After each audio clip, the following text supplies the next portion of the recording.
कराची की सबसे मसरूफ सड़क पर दोपहर के करीब का वक्त था। ट्रैफिक सिग्नल पर गाड़ियों की लंबी कतारें थीं। कोई गाड़ियों की शीशों पर दस्तक देकर फूल बेच रहा था तो कोई चॉकलेट। इन्हीं में एक कोने में फटे पुराने कपड़ों में लिपटी एक दरमियानी उम्र की औरत झुके सर और लरसती आवाज़ में भीख मांग रही थी। डीएसपी बहरोज अपनी सरकारी गाड़ी में फाइलें पढ़ने में मसरूफ थे। वो इतने डूबे हुए थे कि इर्द गिर्द के शोर से बेखबर थे। अचानक ड्राइवर ने आहिस्ता से कहा, सर वो औरत देखिए। बहरोज ने नज़र उठाई। सामने एक ब्लू मोटरसाइकिल रुकी थी जिसकी आवाज़ सुनते ही वो औरत बुरी तरह कांप उठी।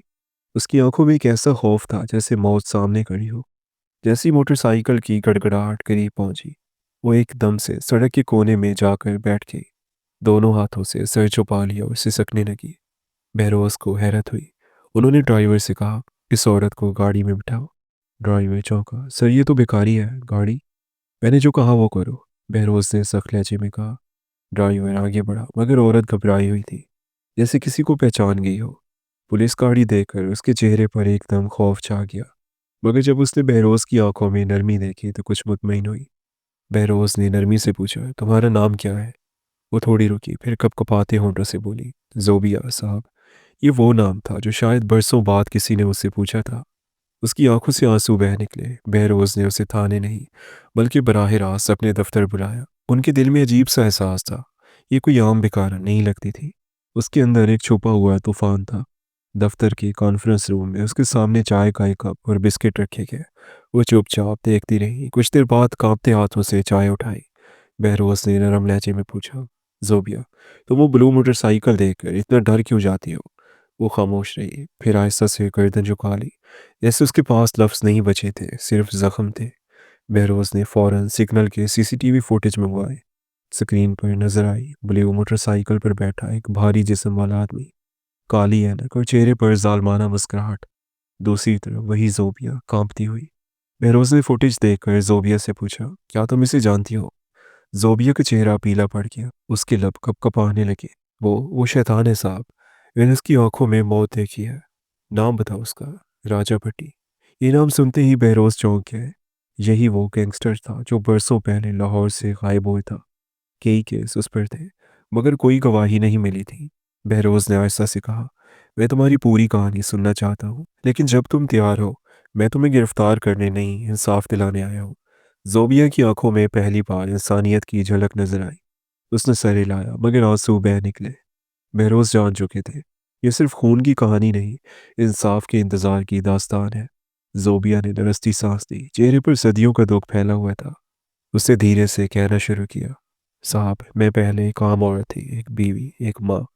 बहरोज ने कुछ न कहा, बस खामोशी से सुनते रहे। मेरा शौहर मुनीर एक छोटी सी किराने की दुकान चलाता था। हमारा घर छोटा सा था मगर दिल मुतमईन थे। हम हंसी खुशी जिंदगी गुजार रहे थे। एक दिन वो आया, राजा भट्टी। वो अपनी मोटरसाइकिल पर आया और दुकान के सामने रुक कर बोला, हफ्ता देना पड़ेगा, समझ आई? मुनीर ने नरमी से कहा, भाई हम हलाल कमाते हैं, किसी को एक रुपया भी नहीं दे सकते। वो हंसा, फिर बोला, सोच ले अगली बार बात सीधी नहीं होगी। जोबिया की आवाज़ फिर आ गई। अगले दिन जब हम पहुंचे तो दुकान जली हुई थी। उसके चेहरे पर आंसुओं के साथ गुस्सा भी था। हम थाने गए, रिपोर्ट दर्ज कराई, मगर कुछ भी ना बना। बहरोज की नजरें झुक गई। जोबिया बोलती रही। फिर एक रात वो आया, चार अपने गुंडों के साथ। दरवाज़ा तोड़कर अंदर आया। मुनीर को बुरी तरह मारा। मेरे 6 साल के बेटे आदिल को ज़मीन पर फेंक दिया। वो बस एक चीख मार कर खामोश हो गया। उस रात मेरा शौहर मर गया और मेरा बच्चा खौफ के मारे बोलना छोड़ दिया। एक हफ्ते बाद वो भी चला गया। बहरोज की आंखों में नमी आ गई, मगर वो ऑफिसर थे। जज्बात दबाना उनके पेशे का हिस्सा था। उन्होंने नरम लहजे में पूछा, तुम पुलिस के पास दोबारा क्यों नहीं गई? जोबिया हंसी, एक ऐसी हंसी जिसमें दर्द और तंज दोनों थे। किसके पास जाती साहब? मैंने दर दर भटकने लगी, मगर किसी ने कुछ न सुना। एक दिन उन गुंडों ने मुझ पर ही चोरी का झूठा केस डाल दिया। फिर बहरोज ने आहिस्ता से पूछा, 3 साल की सजा हो गई, जेल में रही। जब बाहर निकली न घर था न पहचान। भूख ने मुझसे मेरा ज़मीर भी छीनने की कोशिश की। वे सड़क पर आ गए साहब, वही सड़क जहां अब भी उसकी ब्लू मोटरसाइकिल की आवाज़ मेरे दिल को चीर देती है। कमरे में खामोशी फैल गई। सिर्फ दीवार खड़ी की टिक टिक सुनाई दे रही थी। बहरोज ने गहरी सांस ली। जोबिया अब तुम क्या चाहती हो? जोबिया ने पहली बार सीधा उसकी आंखों में देखा। इंसाफ साहब, अपने लिए नहीं, उन सब औरतों के लिए जो आज भी राजा भट्टी के पंजों में है। बहरोज ने मेज पर रखी नोटबुक उठाई। क्या तुम गवाही देने को तैयार हो? हाँ। जान जाती है तो चली जाए, लेकिन अब डरना नहीं है। मैं अब सिर्फ जोबिया नहीं, एक आवाज़ हूँ।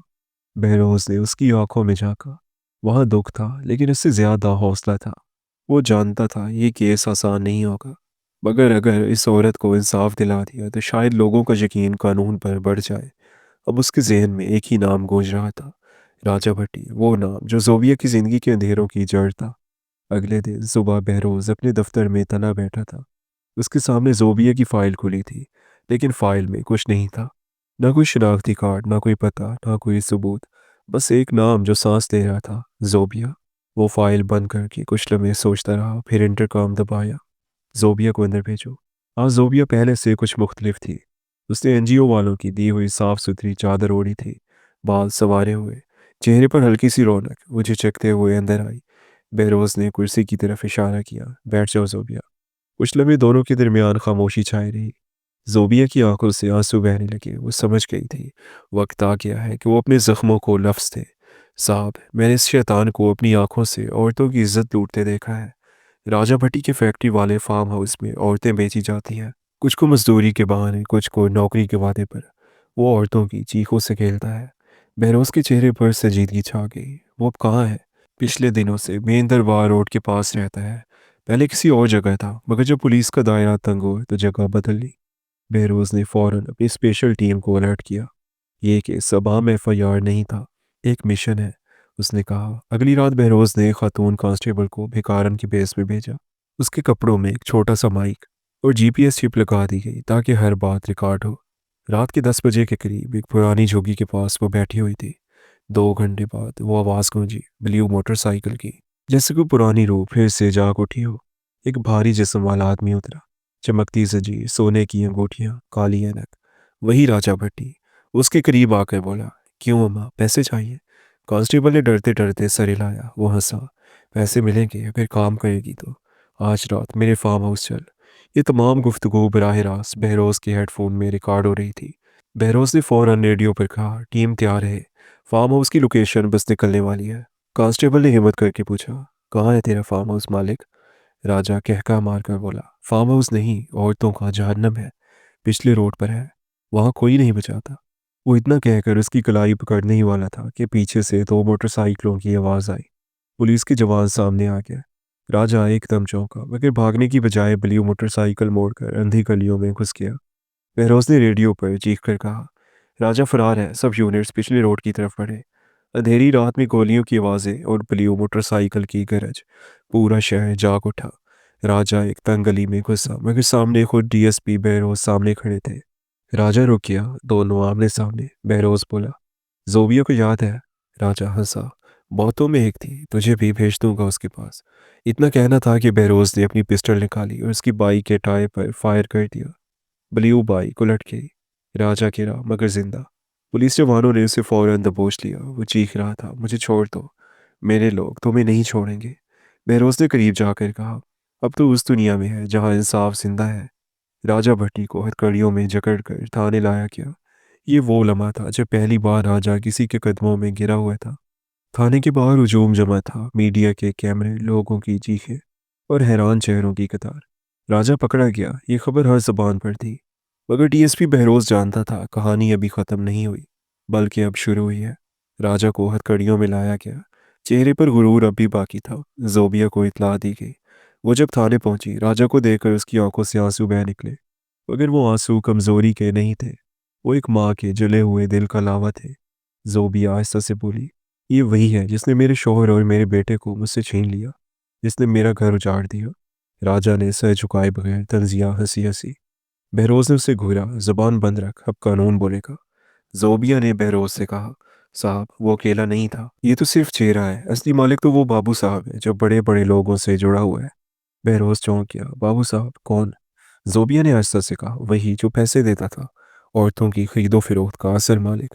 राजा तो सिर्फ इसका नौकर था। बहरोज ने राजा से पूछ शुरू की। राजा पहले तो हंसता रहा, जैसे सब कुछ मजाक हो। राजा, तुम्हारे पीछे कौन है? साहब, तुम्हें लगता है मुझे पकड़कर खेल खत्म हो गया? तुमने भी एक मोहरा गिराया है, बादशाह अभी जिंदा है। बहरोज ने गुस्से से मेज पर हाथ मारा। नाम बताओ। राजा कुछ लम्हे चुप रहा, फिर बोला, नाम बताऊंगा मगर जान की गारंटी चाहिए, वरना मैं भी नहीं होऊंगा और सच भी नहीं।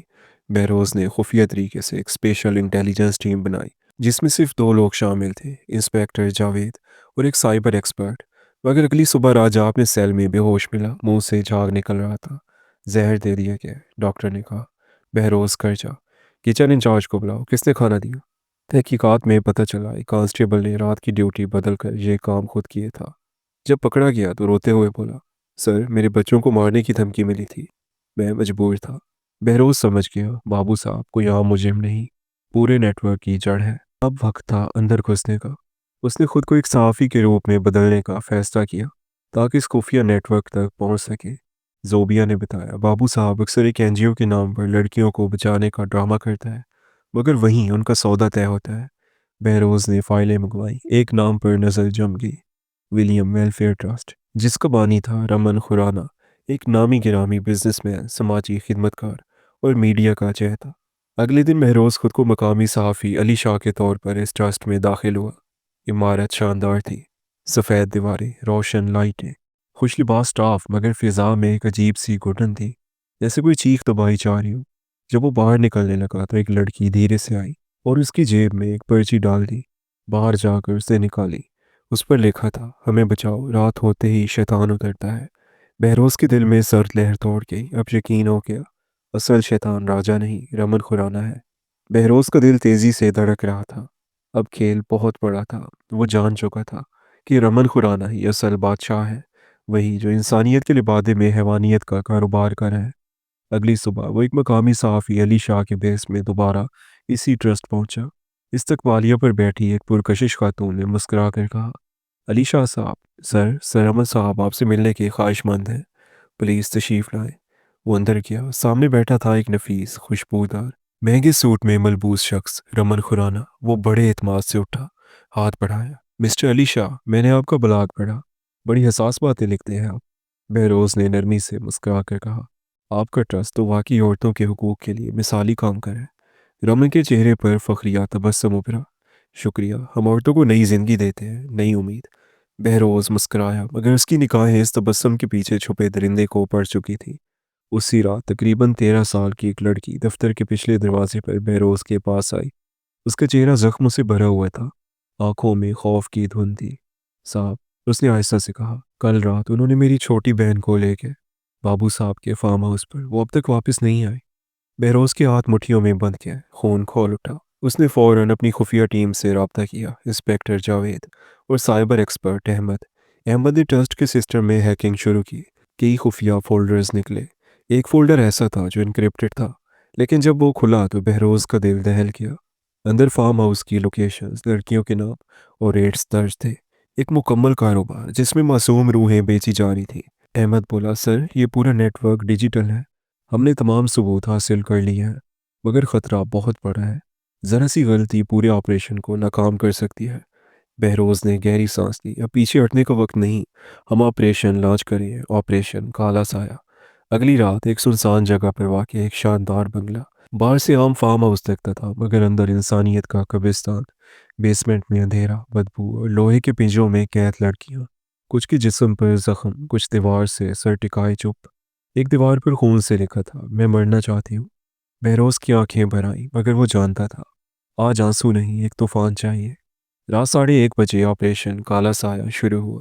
पुलिस टीम ने फार्म हाउस पर धावा बोल दिया। दरवाजे टूटने लगे, गोलियों की आवाज़ में चीखों पुकार। सब कुछ एक लम्हे में क़यामत बन गया। कई गुंडे गिरफ्तार हुए, मगर रमन खुराना फरार हो गया। बेसमेंट से 9 लड़कियां बरामद हुई, सब नीम बेहोश, जख्मों से चूर। उनमें वो नन्ही नैना की बहन भी थी, जिससे रमन के आदमी उठा कर ले गए थे। वो जिंदा थी, मगर सांसों के सहारे। अगली सुबह तमाम न्यूज़ चैनल्स पर एक ही खबर छाई थी, डीएसपी बहरोज ने high profile human trafficking racket का पर्दाफाश किया। रमन खुराना मफरूर। जोबिया ने जब खबर देखी उसकी आंखों से आंसू बहे, मगर इस बार ये आंसू दर्द के नहीं, उम्मीद के थे। बहरोज अब जानता था खेल अभी ख़त्म नहीं हुआ। अगला वार उसने बादशाह पर करना है। अब जंग सिर्फ कानून की नहीं, इंसानियत की थी। अब खेल का सबसे ख़तरनाक मरला शुरू हो चुका था। रमन खुराना, जो कभी ख़वातीन के हुकूक पर लेक्चर देता था, अब ज़ेरे ज़मीन जा चुका था। उसके पास पैसा भी था, ताकत भी और सियासत से मजबूत ताल्लुकात भी। बहरोज़ जानता था कि ये महज एक मुजरिम नहीं बल्कि पूरा नेटवर्क है। एक ऐसा नेटवर्क जो ताकतवर लोगों की मुहाफ़ज़त में पलता है। बहरोज़ की तफ्तीश ज्यों-ज्यों आगे बढ़ती गई, सियासी दबाव बढ़ने लगा। कुछ बाहर लोगों ने फ़ोन करके साफ कह दिया, डीएसपी साहब, वो एक मुअज़्ज़ज़ शहरी है, उसके खिलाफ हाथ हौला रखें। बहरोज़ ने नहायत सुकून से जवाब दिया, सर, कानून सबके लिए बराबर है, और फ़ोन बंद कर दिया। ज़ोबिया मुकम्मल तौर पर संभल चुकी थी। उसने ऐलान किया कि वो अदालत में जाकर गवाही देगी, राजा भट्टी और अमन खुराना दोनों के खिलाफ। बहरोज़ जानता था कि ये आसान नहीं है। उसने उसके तहफ़्फ़ुज़ के लिए खुसूसी सिक्योरिटीज़ गार्ड मुकर्रर किया। अदालत के रोज़ हाल में खामोशी छा गई। जब ज़ोबिया कटहरे में खड़ी हुई, वो अबुल अरस्ती भिखारन नहीं थी, उसकी आंखों में आग थी। मैं ज़ोबिया हूँ और मैं आज उन औरतों की तरफ से बोल रही हूँ जो बोल नहीं सकती। राजा भट्टी और अमन खुराना ने सिर्फ जिस्म नहीं बेचे, रूहें भी बेची। उन्होंने औरतों को माल समझा। पूरा कमरा लम्हा भर को साकित हो गया। इसी दौरान अहमद ने खुफिया फोल्डर हैक किया, जिसमें रमन खुराना की बैरूनी बैंक अकाउंट्स, रकम की ट्रांजैक्शंस और खुफिया ईमेल्स मौजूद थी। इन ईमेल्स में कई बड़े बड़े अमीर लोगों के नाम भी थे। सबूत नाकाबिले तरदीद थे। बहरोज़ ने फाइल अदालत में जमा कराई। पूरे मीडिया पर धमाका हो गया। रमन खुराना का चेहरा, जो कल तक अवामी भलाई की अलामत समझा जाता था, अब शैतान के रूप में दिखाया जा रहा था। रमन ने महसूस कर लिया कि उसका वक्त ख़त्म हो रहा है। उसने अपने करिंदों से कहा, बहरोज़ को ख़त्म कर दो, ये लड़का बहुत ख़तरनाक है। चंद दिन बाद रात के अंधेरे में जब बहरोज़ अपनी गाड़ी में दफ्तर से निकल रहा था, एक काली वैन उसके पीछे लगी। अचानक फायरिंग शुरू हो गई, लेकिन बहरोज़ अकेला नहीं था। उसकी टीम अलर्ट थी। जवाबी फायरिंग में 3 हमलावर मारे गए, बाकी भाग गए। बहरोज़ मामूली ज़ख्मी हुआ मगर बच गया। वो जान गया कि अब ये जंग सिर्फ कागज़ों पर नहीं, मैदान में है। उसने फैसला किया, अगर अमन ज़मीन के नीचे छुपा है तो मुझे भी इसी अंधेरे में उतरना होगा। चंद दिन बाद बहरोज़ ने फिर अपनी वर्दी उतारी और भिखारी के रूप में एक और खुफिया मुहिम शुरू की। इस बार वो शहर के इन इलाकों में गया जहाँ रमन के परिंदे आज़ाद घूमते थे। वो खुद लोगों से बात करता, मालूमात लेता और उनके एतमाद में आता। चंद हफ्तों में उसने रमन के करीबी आदमियों का पूरा नेटवर्क तोड़ दिया। ज़ोबिया भी अभी खामोश मददगार बन चुकी थी। उसने कई कैद लड़कियों के ठिकाने बिताए। बहरोज़ ने तमाम प्लान आखिरी मरले में पहुंचाया। अब की बार आखिरी ऑपरेशन होगा। रात के पिछले पहर शहर की फिजा में एक और तूफान बरपा हुआ। ऑपरेशन सफ़ेद मौत। पुलिस ने एक साथ मुख्तलिफ जगहों पर छापे मारे। दर्जनों की तादाद में रमन के कमाश्ते गिरफ्तार हुए। रमन खुराना एक फार्म हाउस पर बरामद हुआ। वो वही फार्म हाउस था जहाँ कभी नैना की बहन कैद थी। बहरोज़ ने उसे ज़मीन पर गिरा हुआ पाया। अंजाम देख लिया खुराना? रमन ने हाँफते हुए कहा, तुम जीत गए, मगर ये निज़ाम नहीं बदलेगा। बहरोज़ ने जवाब दिया, निज़ाम नहीं बदलेगा मगर इंसान ज़रूर बदलेंगे, और वही काफ़ी है। अदालत में रमन खुराना को उम्र कैद की सज़ा सुनाई गई। ज़ोबिया और बाकी तमाम बच्चियों को इंसाफ मिला। बहरोज़ जब अदालत के बाहर निकला, ज़ोबिया खामोशी से खड़ी थी। उसकी आंखों में चमक थी, जैसे बरसों के अंधेरे के बाद सूरज निकला हो। साहब, मेरा बेटा आज कहीं मुतमईन होगा, उसने आहिस्ता से कहा। बहरोज़ मुस्कुरा कर बोला, हाँ ज़ोबिया, अब तुम सिर्फ माँ नहीं, तुम उन सब की रोशनी हो जो अंधेरे में है। आसमान पर हल्की सी रोशनी फैलने लगी। बहरोज़ जानता था ये सिर्फ एक केस नहीं था, ये इंसानियत की जीत थी। दोस्तों, आपको हमारी ये स्टोरी कैसी लगी कमेंट सेक्शन में लाजमी बताएं। और अगर स्टोरी अच्छी लगी हो तो वीडियो को लाइक ज़रूर करें। चैनल पर नया है तो हमारे इस चैनल शायान स्टोरीज़ को सब्सक्राइब कर दें। मिलते हैं एक नई और इंटरेस्टिंग स्टोरी के साथ। तब तक के लिए अपना ख्याल रखिएगा। अल्लाह हाफिज़।